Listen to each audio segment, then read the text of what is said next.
إن الحمد لله نحمده ونستعينه ونستغفره ونعوذ بالله من شرور أنفسنا ومن سيئات أعمالنا من يهده الله فلا مضل له ومن يضلل فلا هادي له وأشهد أن لا إله إلا الله وحده لا شريك له وأشهد أن محمدا عبده ورسوله أما بعد. طيب.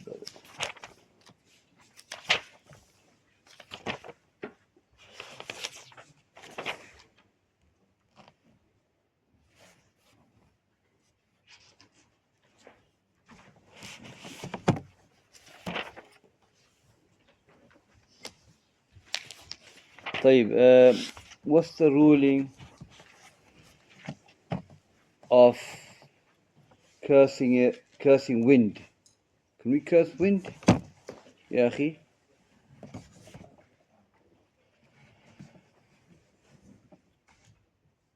Can we curse wind? No. What should it be then? What did Prophet teach us? If there's a wind, what should we say? I think there was a dua. What's the dua? But, No, you don't have to say in Arabic. Just say in English. I don't know exactly the Arabic, but I think it's something to do if the wind is like a mercy or punishment. نسأل خيرا فيه. We ask Allah. نسأل الله خيرا فيه. وما أمرت فيه. That we want khair from that wind and what you command in it. So, and we ask your protection from the evil from it. So the dua we make is this when we have rih. Because rih can be used. Allah uses rih, wind, to punish the people. So we ask Allah to protect us from the rih and give us khair in that rih, insha'Allah. So we covered that. Then we spoke about having evil thought about Allah Azza wa Jal. Having bad opinion about Allah Azza wa Jal, bad thought. Dhannul Jahiliyyah. What is the bad thought about Allah Azza wa Jal? What does Ibn Qayyim mention? It can include that you think Allah would never forgive you if you commit a sin. Also, what else? Do you remember? Even here. Akhi, do you remember?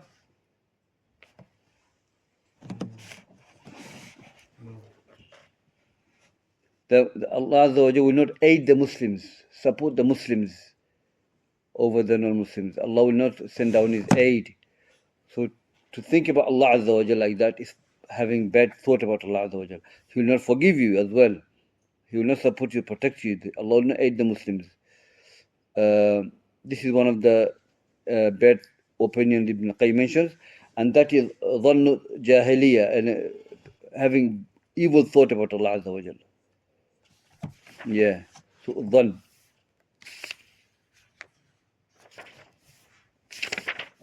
Because we cannot believe that Allah will not aid the Muslims. We cannot believe that Allah will not forgive us. Yadu billah. طيب, let's go to the next chapter inshallah. باب ما جاء في منكر القدر. Chapter denying the qadr. The qadr of Allah Azza wa Jal. Qadr is one of the pillar of Iman. And it is part of a belief. And the hadith of Umar. You know, hadith of Umar radiallahu anhu, that when they're sitting with Prophet and Jibril comes and then asks about Islam, Iman, and in there it says that Iman bil qadri khayr wa shar, to believe in qadr, good and bad. So having faith in qadr is part of Iman. 6 pillars of Iman, the last pillar, or the fifth pillar, yeah. So to deny the qadr is major kufr. طيب. Now, when it comes to qadr, we have to learn about groups that deviated from the qadr. The qadariyah. Okay?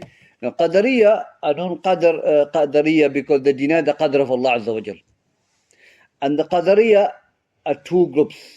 They divide into two sects. The first sect is qadariyah al-ghulat, the extreme ones. They're not believers. They're kuffar, the ulama have said. And they believe that qadr, Allah Azza wa Jal has no knowledge of qadr until it happens. So Allah did not have the knowledge of this gathering until it happens. So they deny the knowledge of Allah. Secondly, they deny the Kitab, the writing. Okay? Because everything that happens on the earth is written by Allah Azza wa Jalla. It's qadr. As hadith of Abdullah bin Amr bin As radiallahu anhu, that he said, سمعت رسول يقول كتب الله مقادير الخلائق قبل أن يخلق السماوات والأرض ب50,000 سنة. That Allah has wrote the decree of the creations 50,000 years before He created the creation. 50,000 years before. So the qadr are decreed is written by Allah Azza wa Jal, by the will of Allah Azza wa Jal. When He said to the pen, write. He said, what shall I write? He said, write everything that will take place until the Yawm al-Qiyamah.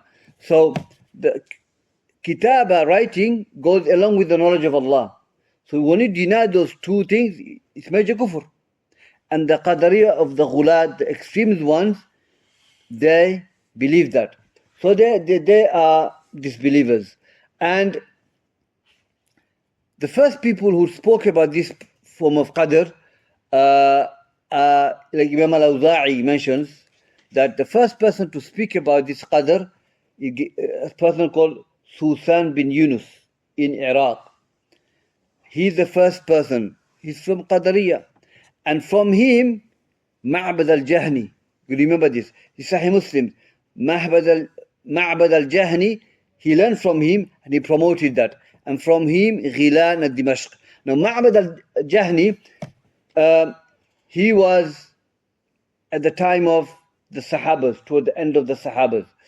And he met Abdullah ibn Umar, Abdullah ibn Abbas, Anas, Abu Huraira, radiallahu, Uqba bin Amir. They met him. So these two persons, Tabi'een, Yahya and Humayd or Hamid bin Abdul Rahman, they confronted, they spoke to Ma'bad al-Jahni, and he's coming with the qadr of Allah Azza wa Jal. That Allah has no knowledge of qadr until it happens. And he denies the kitab that is written by Allah Azza wa Jal, under the knowledge of Allah. Everything that happened is under the knowledge of Allah. Allah knows that, but they deny it. These are ghulat, extreme qadariyah. So they said, let's go to Medina and let's see if we can meet any of the companions. So they met Abdullah bin Umar. Alhamdulillah. So they told Abdullah bin Umar, we have people like Ma'bad, people that deny the qadr of Allah, they deny the knowledge of Allah before it happens. They say Allah has no knowledge of it until it happens. And they deny the kitaba. It's written by the will of Allah. So they said, tell these people when you meet them, Abdullah ibn Umar is free from them and they're free from me. And that's why he makes takfir. He goes, if they were to spend gold of mountains, Uhud, okay? If they were to spend gold of mountains from Uhud, ما قبل الله منه حتى يؤمن بالقدر. ما قبل الله. Allah will not accept from them the sadaqah until they believe in qadr. That means they're kuffar. If you say Allah will not accept your sadaqah, you made takfir on the person. Why wouldn't Allah accept from him if he's a believer? Because they're kuffar. So until they believe in qadr of Allah Azza wa Jal. So Ibn Umar made takfir on them. Okay? These are ghulatul qadariyah. Okay? They're ghulat, the extreme ones. So Imam al-Waadi'i said that the first person, nataqa bil qadr, the first person spoke about in Iraq is Susan bin Yunus. He was a Christian, became Muslim, then became Christian. And from him, Ma'bad al-Jahni, and he promoted that, and this is what the Sahabas meet him. He lived the time of Sahabas, and from him, Ghilan al-Dimashq. These are the extreme, the rules, the head of the Qadariyah. Okay? And these Qadariyah are not believers. This is first group of Qadariyah. And you have the second group of Qadariyah. They are Muslims. They are innovators. Why? Because they don't believe that what the first group of Qadariyah believes. They believe that Allah has the knowledge before it happens. And they believe in the Kitab. But only thing they believe is the last two, which is Mashi'a and Khalq. So Qadr has 4 points, 4 pillars. The knowledge of Allah, Kitaba is written, will and Khalq. Okay? So Mashi'a, they say that So first two they believe, the last two they don't believe. Or they say that everything that the slave does is not under the will of Allah. They just do it. Okay?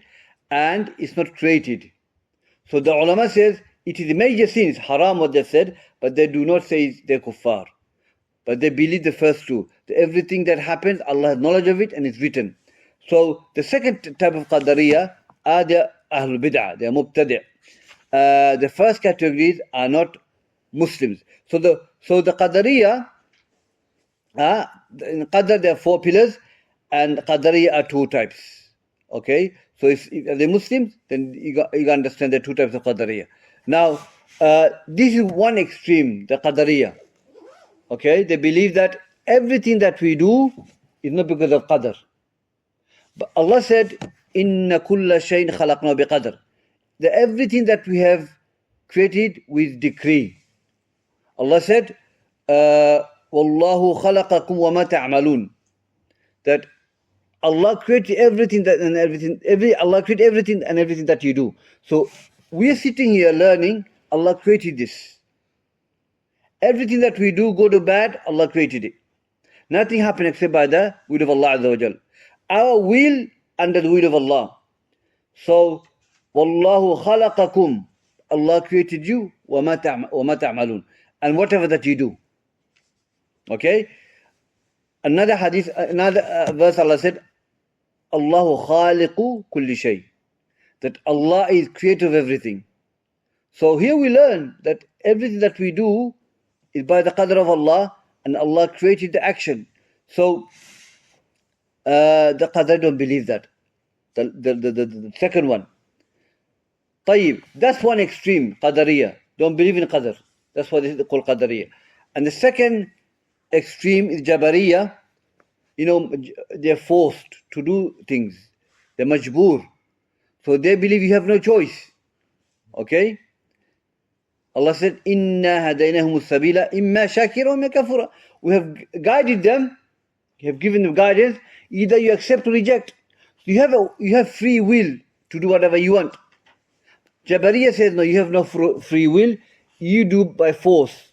So whenever you do any action, you're forced to do that. No, you're not forced to do that. So Jabariyah is another extreme. This we believe in Qadr, that means you're forced to it. You know, you're not forced. Allah has given us choice to do or not to do.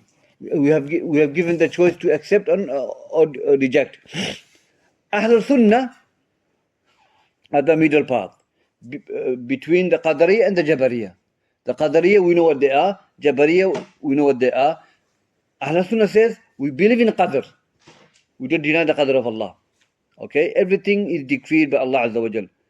Okay? But we have a choice in the matter. Okay? So, everything that we do is by our will, but our will under the will of Allah. Okay? If you want to do Umrah, I've made will to go to make Umrah or Hajj. Okay, I have a Mashiach, but that Mashiach is under the will of Allah. If Allah doesn't will, it's not going to happen. Okay? So, we have a wish, we have a will to do things. We have a choice to make things. Allah has given us. But until Allah will, it's not going to happen. So the Ahlul Sunnah in the middle in terms of Qadr. Okay? And they're in the middle path in many things. So here what we learn, my brothers, is that denying Qadr is a major kufr. Okay? To deny, because there are 6 pillars of Iman. طيب? So I'm going to read them inshaAllah. قال ابن عمر رضي الله عنه والذي نفس ابن عمر بيده لو كان أحدكم مثل أحد ذهب ثم أنفق في سبيل الله ما قبله الله منه حتى يؤمن بالقدر ثم استدل بقول قول النبي صلى الله عليه وسلم الإيمان أن تؤمن بالله وملائكته وكتبه ورسله واليوم الآخر وتؤمن بالقدر خير وشر. رواه Muslim. So Ibn Umar says that basically by him, Allah, in whose hand is the soul of Ibn Umar, anyone possessed gold amount of Uhud, he spent mountain Uhud, amount of Uhud is huge, and spent it all in the cause of Allah, Allah will not accept it unless he believes in the qadr of Allah Azza wa Jalla. Then he put the evidence from the hadith when the Messenger of Allah said that Iman is to believe in Allah, the angels, the books, the messengers, the day of judgment, and the qadr, divine decree, good and bad. طيب? So this is an evidence to say that Iman bil qadr is part of our Iman, it's pillar of Iman. And to deny that qadr is major kufr. It's major kufr. طيب? Now, bil qadri khayri wa sharri. Now someone might say that Allah decrees good and bad as well. Okay? Now we say everything khair is from Allah. And hadith, wal sharru laysa ilayk. The evil is not attributed to you, Allah. So then how do we understand the hadith when he said good and bad? Now, every action a person does, good or bad, is by the will of Allah. Okay? We say that Iblis disobeyed Allah. Okay? Did anyone force him to disobey Allah? No one. He decided not to make sajda to Adam alayhi salam. He decided to be where he is. But it's by the will of Allah. By the end of the day, he is the one who chose to be like that. He is the one who decided to disobey Allah. Fir'aun. Okay?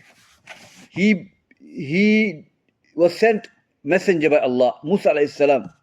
Musa alayhi salam went to convey the message of Tawheed. He disobeyed. So it happened by the will of Allah, isn't it? But who made the choice? Fir'aun.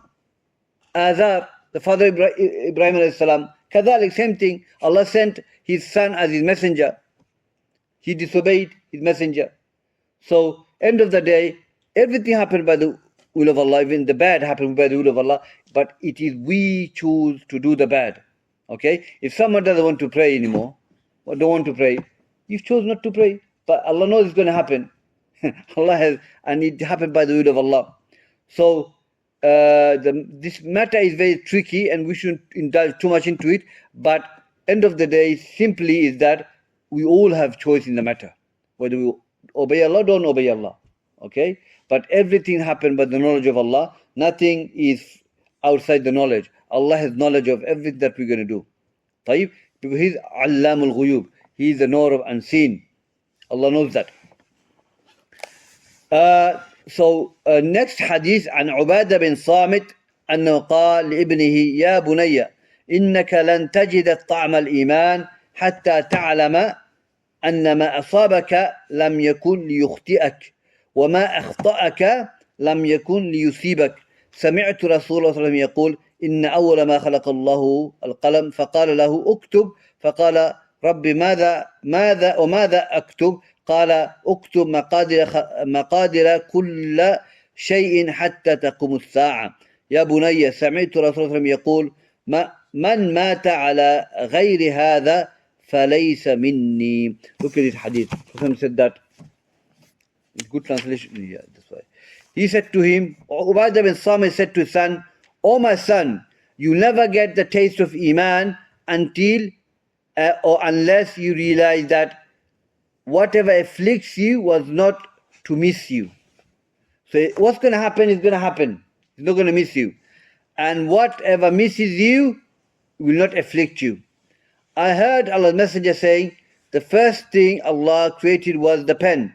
He ordered to write, and the pen said, my Lord, what shall I write? He said, write down the decree of all things that will take place until the last hour. O my son, I heard Allah's Messenger say, who dies believing something other than this is not part of me. Doesn't belong to me.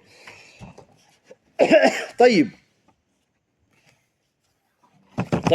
This hadith clearly talks about the decree of Allah Azza wa Jal, that everything happened by the decree of Allah.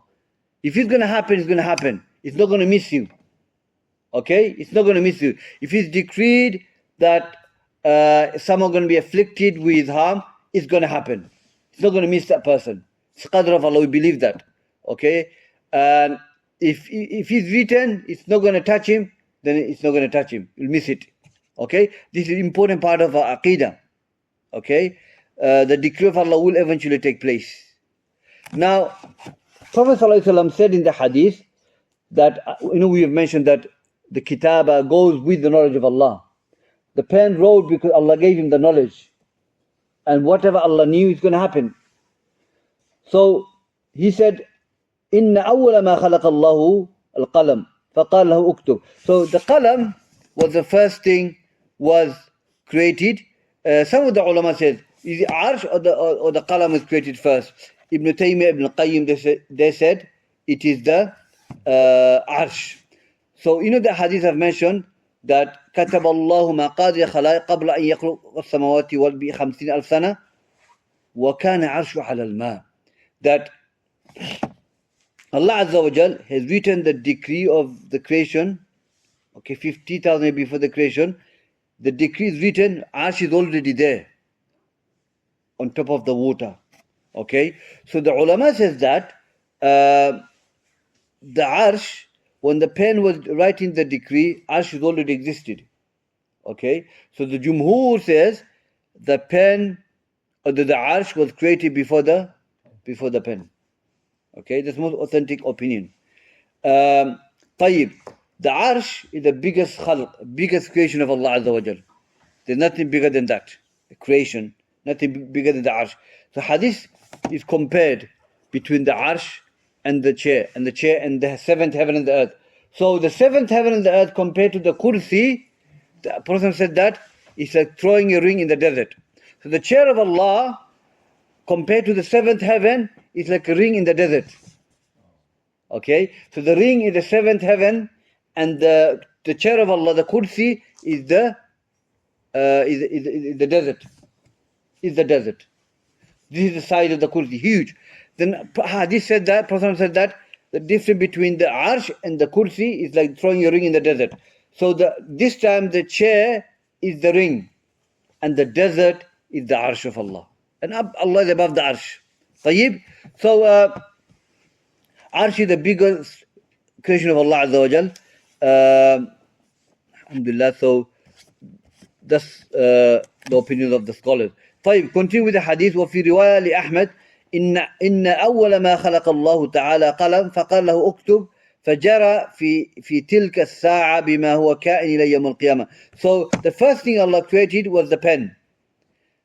And he said to the pen, write, and the pen wrote it in that time, what's going to happen until Yawm al-Qiyamah. So basically we're learning the decree. This shows our decree is written by Allah Azza wa Jal. Okay? Everything is going to happen according to the decree. And if it's not written, it's not going to happen. طيب. وفي رواية لابن وهب قال رسول الله صلى الله عليه وسلم فمن لم يؤمن بالقدر خيره وشره أحرق الله بالنار. Subhanallah. That the riwayah li Ibn Wahab, the Prophet said that whoever doesn't believe in the qadr, good or bad, Allah will burn him in the hellfire. Okay, Allah will burn him in the hellfire. So it shows the importance of qadr and how the qadariyah had deviated in the qadr of Allah Azza wa Jal. Subhanallah. To deny the knowledge of Allah, in that is the worst crime. وفي مسند والسنن عن ابن ديلمي قال أتيت أبي بن كعب فقلت في نفسي شيء من القدر فحدثني بشيء لعل الله يذهبه من قلبي فقال لو أنفقت مثل أهد ذهبا ما قبله الله منك حتى تؤمن بالقدر وتعلم أن ما أصابك لم يكن يخطئك وما أخطأك لم يكن يصيبك ولو مت على غير هذا لكنت من أهل النار. قال فأتيت عبد الله بن مسعود وحذيفة بن يمان وزيد بن ثابت فكلهم حدثني بمثل ذلك عن النبي صلى الله عليه وسلم. حديث صحيح رواه الحاكم في الصحيح. So this is the hadith, my brothers, I'm just going to read inshallah. It's quite a long hadith.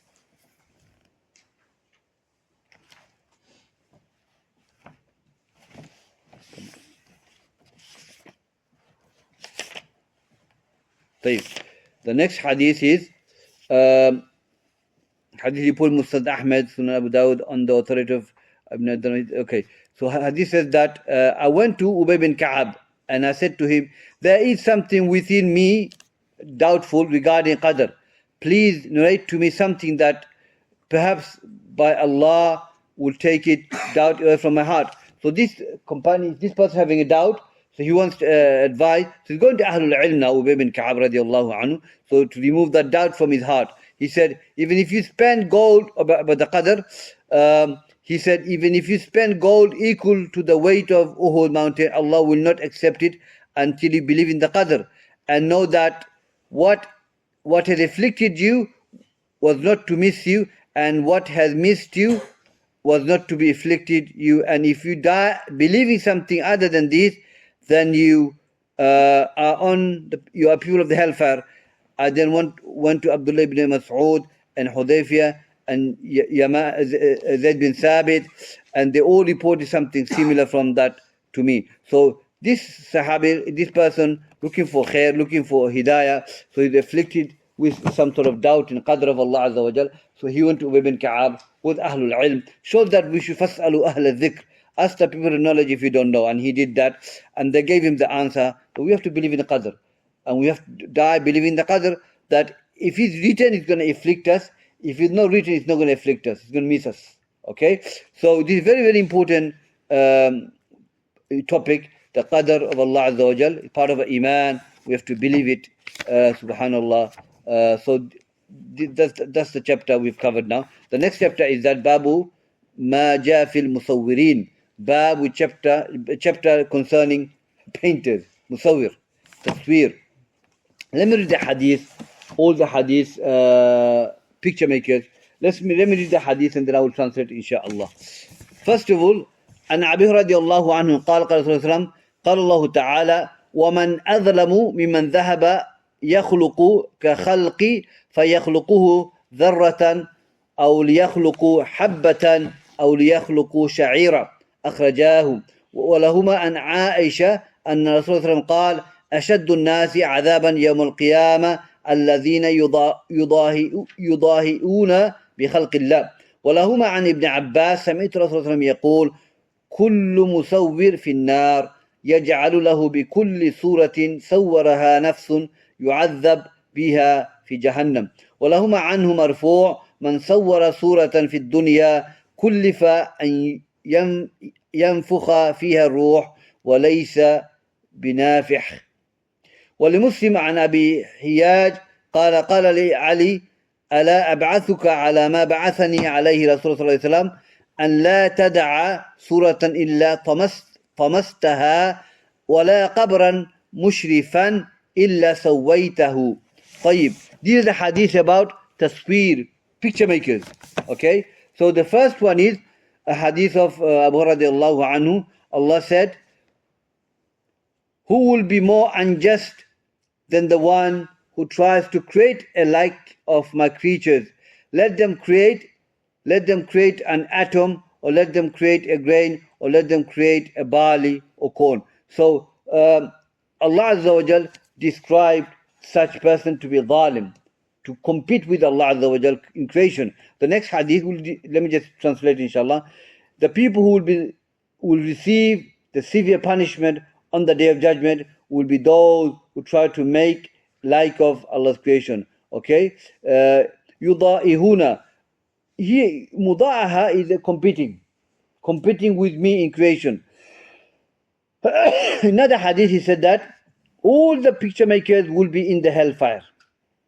A soul will be breathed in every picture prepared by him, and it shall be punished him in the hell. Tayyib. Next hadith, whoever makes a picture in this world will be charged with putting a soul or life in it, and he will never be able to do it. So those people who make pictures, Allah will command them to put life in that. Tayyib. Next hadith, should I not dispute or send you in a mission on which I was sent by Allah's messenger? So Ali is going to send somebody, okay? He's going to send one of the person to go out, and Prophet sent Ali for the same thing as well. Okay? Deface all the pictures, remove all the pictures which you come across, and demolish all high grave level of to the level of the earth. طيب, how does this relate to Kitab at-Tawheed? Why did Shaykhul-Islam Muhammad al-Wahhab bring this in the Kitab at-Tawheed? And the ulama says that tasweer, picture makers, goes against Tawheed of Allah Azza wa Jal. Now, the shirk, when people commit a shirk billah Azza wa Jal, the fundamental basis of the shirk is through what? Idols. Tasweer mean idols. Okay? What would they do?